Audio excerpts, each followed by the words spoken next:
Selamat pagi anak-anakku. Assalamualaikum warahmatullahi wabarakatuh. Selamat pagi, Waalaikumsalam Pak. warahmatullahi wabarakatuh. Gimana nih kabarnya hari ini? Baik? Ada yang galau nggak? Alhamdulillah sehat. Oke, sebelum kita mengawali pembelajaran, alangkah baiknya kita berdoa terlebih dahulu. Coba Yufi tolong pimpin doanya teman-temannya. Ya, sebelum memulai pembelajaran, marilah kita berdoa sesuai dengan kepercayaan kita masing-masing. Berdoa dalam hati, mulai. Terima kasih Yufi. Anak-anakku sudah siap untuk belajar hari ini? Siapa? Siapa? Ya, oke. Sebelum itu, ini semuanya hadir. Suryati hadir. Hadir semua, Pak. Alhamdulillah. Oke, Suryati berarti udah sehat ya? Sudah, Pak. Ya, oke. Semoga beliau sehat selalu ya. Oke. Sebelum kita lanjut ke materi tentang hari ini, ada yang tahu materi kita minggu lalu kita bahas apa ya? Peluang usaha, Pak. Oke, peluang usaha. Coba, apa sih yang disebut dengan peluang usaha itu? Ada yang masih ingat? Sebuah kesempatan yang bisa dimanfaatkan untuk memperoleh keuntungan, Pak Sep. Oke, terima kasih Agustina. Ya, jadi itu ya materi sebelumnya kita belajar tentang peluang usaha gitu ya. Jadi semoga dengan kita belajar materi itu nanti kita bisa menerapkannya di kehidupan sehari-hari ya. Dan kita bisa jadi pengusaha yang sukses gitu ya. Amin, Pak. Nah, Oke, hari ini saya akan saya izin share screen dulu ya. Nah, kita akan masuk ke materi yang selanjutnya yaitu tentang hak kekayaan intelektual gitu ya. Nah, di sini kita ada sini ada kompetensi dasar dan indikator pencapaian kompetensi yang akan kita raih selama kita mempelajari materi ini. Yang pertama, memahami hak atas kekayaan intelektual. Indikatornya kita dapat menguraikan pengertian hak atas kekayaan intelektual dan menguraikan macam-macam hak atas kekayaan intelektual. Dan untuk keterampilannya, kita bisa mempresentasikan apa sih itu hak kekayaan intelektualnya gitu ya. Nah, sebelumnya ini ada video nih yang Bapak ingin tayangkan. Nanti kalian simak dengan baik-baik ya.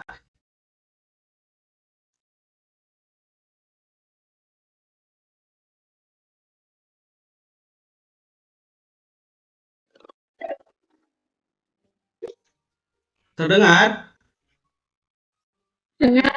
Guys, kasih gift yang banyak ya. Jangan lupa like-nya juga.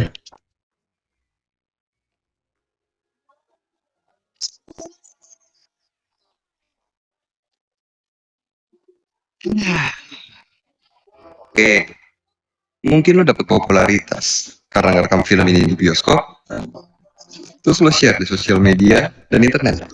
Jadi ya, Berisik. Lagi nonton.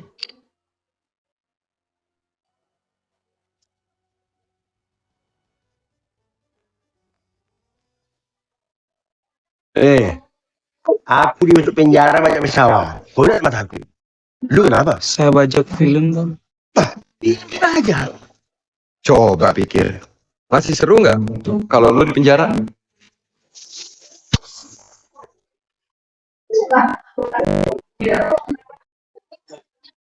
Oke, nah itu videonya ya.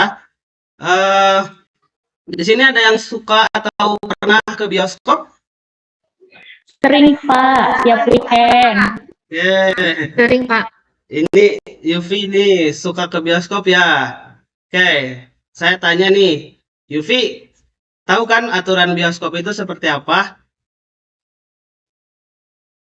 Kira-kira nih Yufi kalau di bioskop kenapa sih kita gak boleh rekam film? Atau anak-anak yang lain kenapa sih kalau kita di bioskop gak boleh video atau gak boleh video film yang sedang tayang? Kenapa sih? Saya Pak, Oke, Kevin kenapa? karena ini nanti kita bisa kalau apa namanya video itu kita sebarluaskan, nah kita bisa ini Pak dituntut kayak yang di video tadi karena kita dianggap mencuri karya orang lain gitu Pak. Oke, betul ya, kita dianggap mencuri karya orang lain. Oke, ada yang lain? Ada yang pendapat yang Termasuk lain? termasuk kegiatan pembajakan Pak. Ya, termasuk kegiatan pembajakan ya. Jadi dari video tersebut kita bisa simpulkan bahwa kita nggak boleh istilahnya merekam video di bioskop ya, karena itu ada merupakan sebuah tindak kejahatan. Oke, di sini saya punya, ada yang suka nonton SpongeBob? Suka Pak. Suka dong ya. Pak. Nah, Nah, ini ketika kalian melihat ini, apa sih yang ada di benak kalian nih? Ada plankton, ada squid crab. Kalau yang suka nonton pasti tahu nih. ya ini plankton ini Pak mau mencuri formula untuk apa pembuatan Krabby Patty. Oke, betul ya. Nah, jadi ini kegiatannya plankton ini berusaha untuk mencuri resep Krusty Krab, ya, mencuri resep Krabby Patty gitu ya. Nah, dari kedua contoh tersebut, dari video yang pertama dan gambar yang kedua, kira-kira yang ada kesamaan nggak sih masalah di atas itu? Coba, Yufi. Ini Yufi nggak? Iya Pak, Oke, dari kedua contoh yang Bapak telah ada sampaikan, Pak, ada kesamaan nggak sih? kesamaan. Kesamaannya apa aja sih?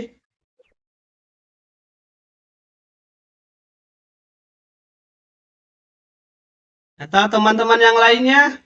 Sama-sama nyuri, Pak. Oke, sama-sama nyuri. Oke, ada yang lain? Saya, Pak, Silakan. tidak boleh mencuri karya orang lain. Oke, tidak boleh mencuri karya orang lain. Ada yang lainnya? Apa sih kesamaannya?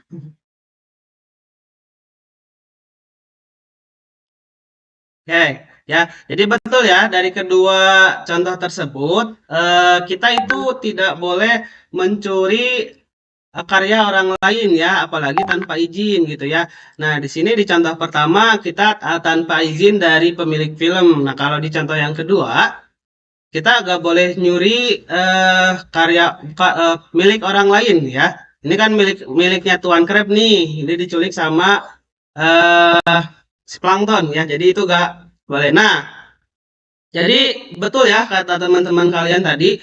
Nah, ini bersinggungan dengan materi yang akan kita bahas hari ini, yaitu tentang haki atau hak atas kekayaan intelektual ya. Nah, secara pengertian ya, hak atas kekayaan intelektual itu merupakan hak yang diberikan kepada orang-orang atas hasil dari buah pemikiran mereka. Ya, buah pemikiran tersebut dapat diwujudkan dalam tulisan, kreasi artistik, simbol-simbol, penamaan, citra, dan desain ya, yang digunakan dalam kegiatan komersil ya. Jadi tadi gitu ya, ketika kita mempunyai sebuah karya dari hasil pemikiran kita, nah itu udah menjadi hak kita. Contohnya film ya.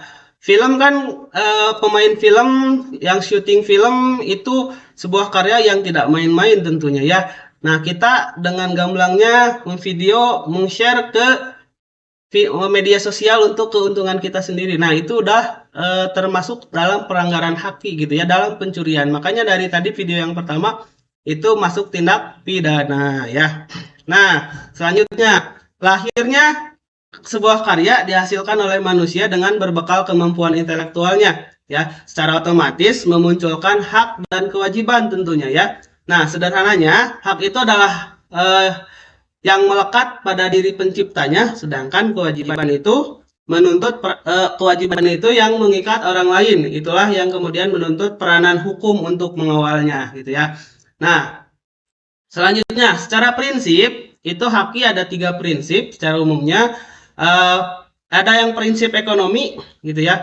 Prinsip ekonomi berasal dari kegiatan kreatif yang diekspresikan dalam berbagai bentuk dan akan memberikan keuntungan pada pemilik dan yang bersangkutan ya. Yang kedua, prinsip keadilan. Nah, dalam menciptakan sebuah karya, pencipta memiliki hak dan hak dan memiliki perlindungan dalam kepemilikannya. Tentunya ketika kita memiliki sebuah karya berarti hak kita ya karya kita itu harus mempunyai hak perlindungan atas kepemilikannya gitu ya. Nah, selanjutnya ada prinsip sosial nih. Nah, hak yang diakui oleh hukum dan telah diberikan kepada individu dan perlindungan diberikan berdasarkan keseimbangannya. Oke, jadi itu prinsipnya ya. Nah, apa sih dasar-dasar hukum dari haki itu? Tentunya banyak sekali ya. Nah, ini adalah dasar hukum dari undang-undang haki ya. Nah, ini undang-undangnya ada undang-undang nomor 19 tahun 2022, nomor 14, nomor 15 tahun 2000 gitu ya. Oke, saya tanya dulu.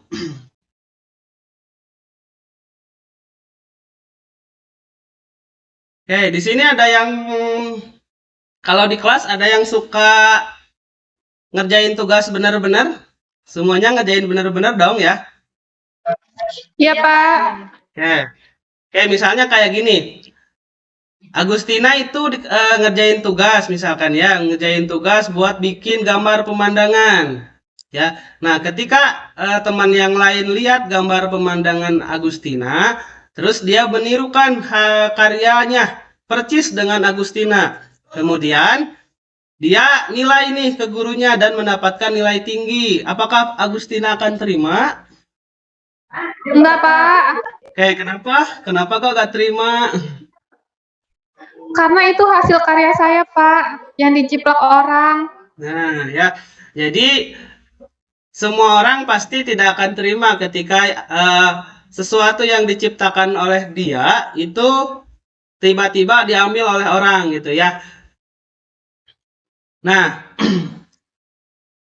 sampai sini paham? Ada yang ingin tanyakan dulu? Paham, Pak? Oke, kalau paham silakan kita bentuk kelompok ya. Kelompoknya terserah kalian, bebas, silakan saja ya. Nanti tiap ada 5 kelompok ya. Tiap kelompok nantinya Bapak akan berikan satu buah artikel dan nantinya kalian coba baca artikel tersebut ya. Kemudian kalian analisis kronologi kejadiannya seperti apa serta penyelesaiannya seperti apa ya. Oke, silakan duduk secara berkelompoknya masing-masing. Baik, Pak. Pak, boleh lihat internet nggak, Pak, untuk cari sumber berita? Oke, boleh ya. Jadi ini hanya rujukan judul kasusnya. Jadi nanti kalau misalkan di kasus ini kurang lengkap, nanti kalian boleh cari referensi lain buat ngedukung berita yang ada di sini ya. Oke, Pak. Oke, kelompok yang lain ada yang ingin tanyakan dulu, paham ya? Bu Novita Sadis, paham ya?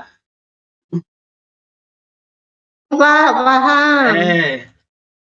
Oke, silakan kerjakan dalam waktu 30 menit ya. Nanti kalau ada yang ingin ditanyakan, boleh angkat tangan atau nanti Bapak berkeliling ke kelompok masing-masing.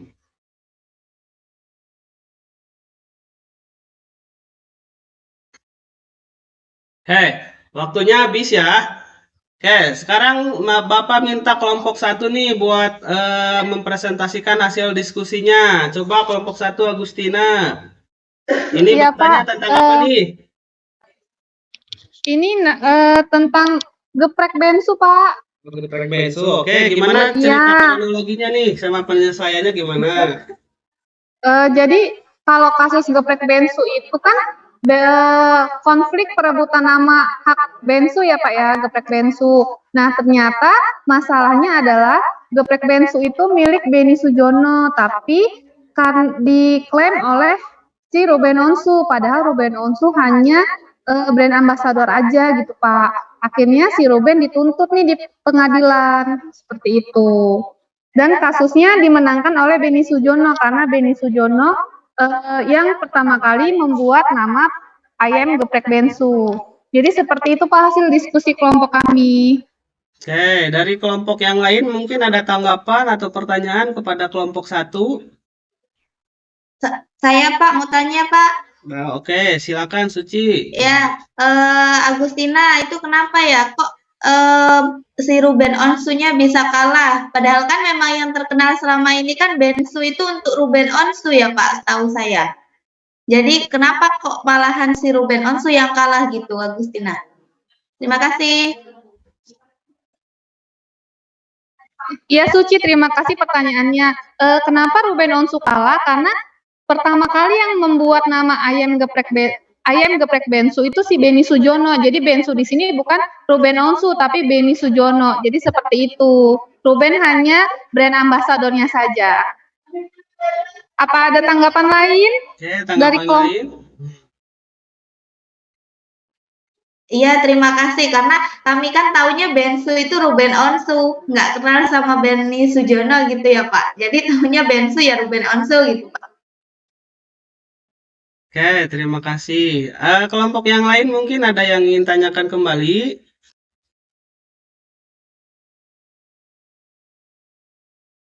Oke, kalau tidak, betul ya tadi yang dikatakan Agustina Suci bahwa kenapa sih Ruben Onsu itu bisa kalah ya karena awal mulanya PT IM Geprek Bensu itu dari Beni Sujono yang pertama kali didaftarkan, kemudian si Ruben Onsu itu ditarik jadi brand ambassador. Nah, ketika bisnisnya mulai meningkat, nah ini Ruben Onsu malah ingin memisahkan diri dan mengklaim bahwa nama Onsu itu adalah namanya. Tetapi ketika dicek ternyata PT IM Geprek Bensu ini sudah mendaftarkan dirinya di dinas terkait gitu ya, sehingga dia bisa kalah gitu ya. Paham ya semuanya? Paham Pak. Oke, terima kasih Agustina dari kelompok 1. Ada yang bisa menyimpulkan kegiatan kita hari ini apa saja ya? Oke, ada yang bisa menyimpulkan? Saya Pak. Boleh, silakan. Ya, jadi hari ini Pak kita belajar haki atau hak kekayaan intelektual. Nah, haki itu adalah pengakuan dan penghargaan pada seseorang atau badan hukum atas penemuan atau penciptaan karya intelektual. Jadi karyanya bisa dalam bentuk tulisan, bisa dalam bentuk film, atau kalau yang dia ada plankton itu karyanya dalam bentuk resep masakan dan lainnya. Kira-kira seperti itu, Pak. Oke, terima kasih Suci. Dari yang lain ada?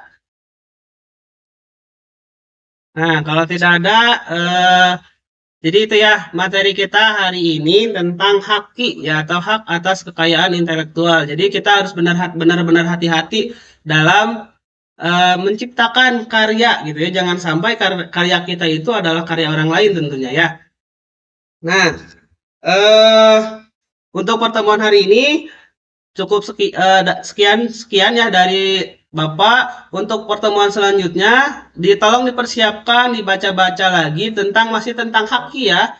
Cuman di pertemuan selanjutnya kita akan masuk ke klasifikasi haki ya, dimana nanti kita akan belajar macam-macam haki itu apa sih. Nah, tadi kan ada yang kasus geprek Ruben Onsu, ada kasus plankton, terus ada kasus apalagi perekaman di bioskop. Nah, di pertemuan selanjutnya kita akan mengklasifikasikan kasus-kasus tersebut ya.